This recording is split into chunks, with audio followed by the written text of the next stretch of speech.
Here's how to share your smartphone screen on Zoom meeting. So on your smartphone, open the Zoom app. Now go ahead and create a new instant meeting or just join in a meeting. So I'm just creating instant meeting.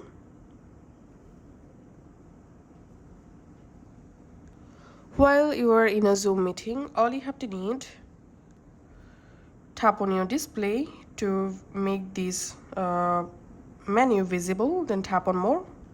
In here, select share and select screen. Allow permission. In here, enable zoom option. Now go back.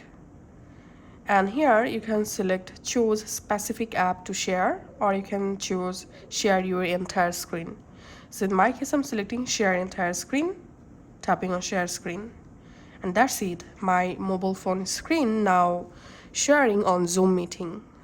And to stop sharing, you can just have this more option and tap on stop share, and your screen share will be stopped.